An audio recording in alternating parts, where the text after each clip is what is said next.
What is up, guys? PoliticsGaming here, and today we are doing a brand new video about Geopolitical Simulator 5.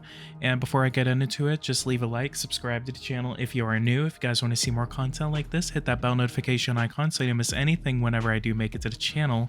And other than that, let's go ahead and get into it. And we have some spicy stuff today, so I think you guys are actually going to be pretty interested in what I am about to say here. And so in this first feature, basically what we have is going to be central to the United States. This is going to be the Supreme Court, and this is actually something that I had suggested to him a while back, and I didn't really think that they were going to go for a feature like this, so this really surprised me. So basically with the Supreme Court, Pericles, and for those who don't know who that is, he's basically the community manager for Eversim. He's the one that interacts with the community. And he gives me the information from Eversim themselves. He is one of the best guys I have ever talked to from Eversim, so I really appreciate how much he does for the community. I can't say it enough. I say it in every video I make about this. But anyway, going back to the Supreme Court, he says that this is going to make playing the United States a little bit trickier. So in some laws, so for the example that he gave, it would be the death penalty, will require the court to actually approve of the laws. So the court makeup is going to be what it is now. So we have 9 judges. We have about 6 of them that are Republican judges and 3 of them that are Democratic judges, or left-leaning and right-leaning.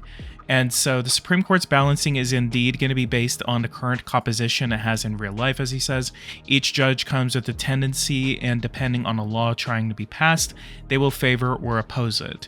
So meetings can be made with the opportunity to convince them if they are not going in your favor. And so it is also worth noting that a new judge will get appointed upon the death of another, and whenever this person dies and then a new one is instituted, it's not known yet whether you can appoint them, but whenever one is assigned, basically this person will inherit your tendencies, your political tendencies. So you could theoretically get them on your side through unusual and not so soft ways. And I actually didn't hear him say that the last time I read it, because I remember later on in the conversation, I was just like, so can we use, alternative motives to grow our, so basically you start off as a Republican, and if you go into opposition mode, then, you can use different kinds of ways, quote unquote, to expand your majority in the Supreme Court.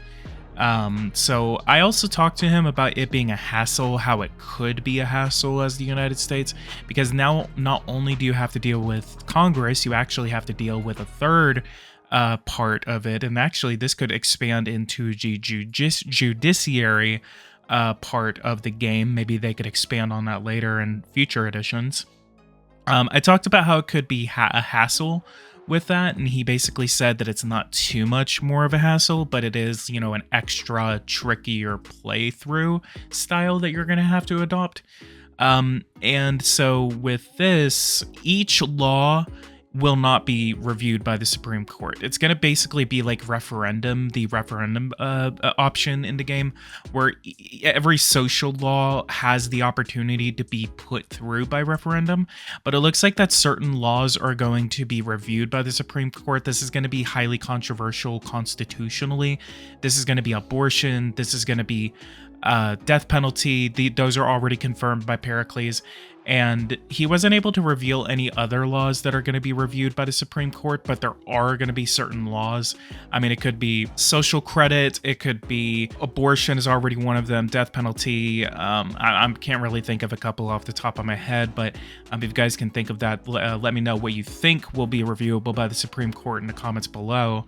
And so I told him, I said I like this because makes it a lot more realistic, and it actually makes it more difficult to turn the United States into a dictatorship. Actually, another one that he said that could be reviewed by the Supreme Court is going to be term limits, for example, or term lengths. So instead of, changing it to the United States where you can make like a 20-year term limit, or I think the max might be 10, you can increase it, and then the Supreme Court is like, no, we don't like that. So you actually Not only in these cases, whenever you're changing the Constitution, you have to deal with the constitutionality of what your judges might want to, go for in this case.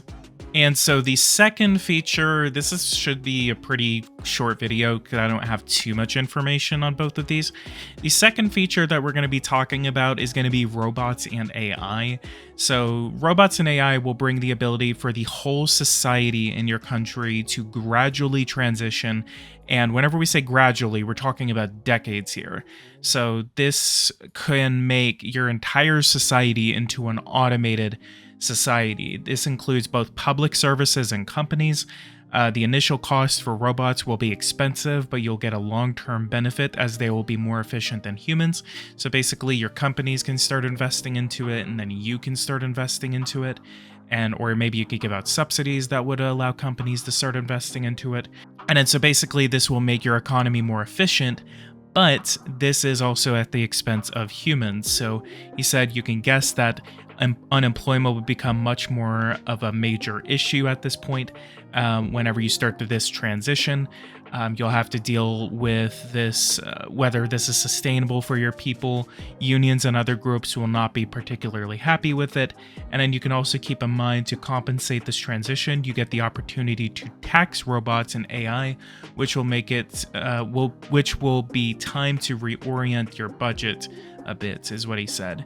So basically, we have the ability to, by compensate this transition, I don't know if he's talking about, he's saying you get the tax robots, so maybe you can push it off, or maybe is he talking about where, we'll compensate the people for, oh, you're losing your jobs, but then we're going to increase benefits. That could actually be a way to offset the popularity dip whenever you're automating your society. So at that point, people aren't going to be able to sustain themselves. So things like pensions, minimum wage, things like that, you're going to have to increase the cost of living to make sure that people are going to be able to afford things like rent and gas and everything like that whenever they're going to, whenever they're losing their jobs to AI, basically.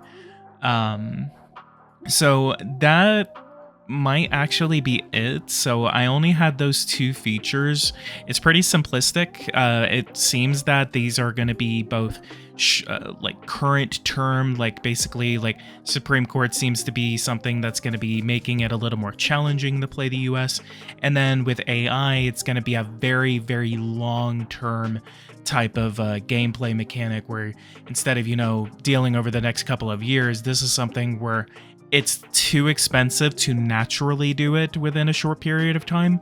So then it's going to have to take decades for this to happen. So, you start the construction then, and then maybe by 2040, 40% of your workforce is already run by AI. So I definitely know there's going to be metrics with the AI part. The Supreme Court, I'm really hoping there's going to be a little voting screen. Maybe it's going to be this, whenever you're doing the EU, for example, where you're looking, or the UN Security Council, where you maybe have to go in and make meetings with them, and you have a time limit maybe. I think the Supreme Court is going to be really interesting because I'm interested to see how you'll have to deal with those Republican judges, and especially if you're playing as opposition, you're playing as a Democrat. You're going to have to deal a lot with those judges. But obviously, just like Pericles said, and obviously a lot of you guys are probably thinking this too, you can definitely have the option to take care of matters into your own hands. They do have that option in the game. I'm not going to say it out loud, but that is going to be an option just in case you are not inclined to work with a Supreme Court that is more right-leaning.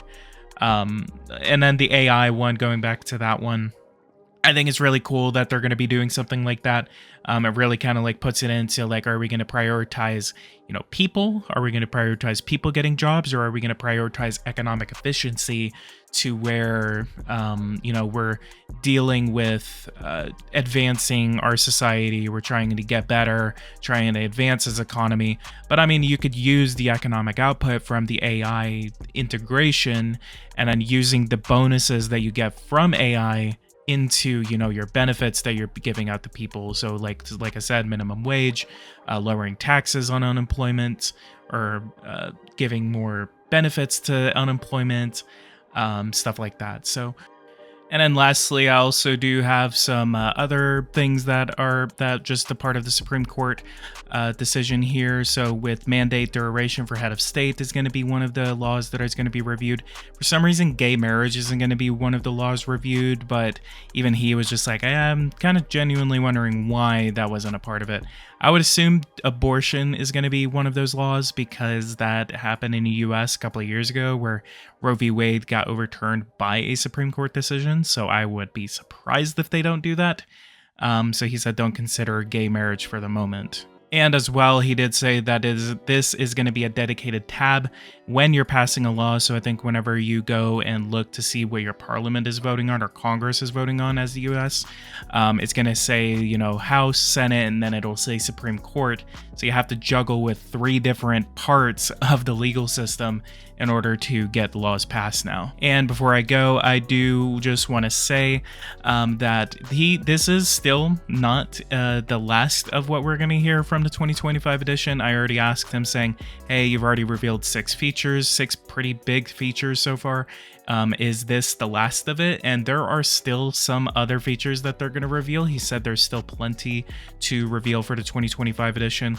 And I'm actually pretty excited for this one because it seems that every feature that he's actually talked about on this channel is that it's a pretty decent big feature. So we're at 6 pretty big features right now. And so I think this is going to be the biggest update that they're going to make. And they actually also did end the development cycle of the 2024 edition of Geopolitical Simulator 5.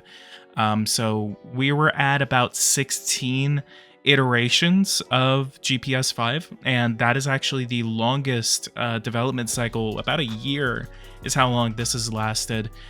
So I think that it's pretty cool just to see where we're at now. I mean, like the last couple of games, we would get 4 different updates, and then we were at about 16 now. So I'm pretty excited to see what the 2025 edition is going to bring us. And then lastly, I also do have a Australia series that I'm going to be moving forward on. So definitely look out for that on the channel. But other than that, guys, leave a like, subscribe to the channel if you are new. If you guys want to see more content like this, hit that bell notification icon so you don't miss anything whenever I do make it to the channel. And I will see you guys in the next video. Thank you guys so much for watching this with me, and take care.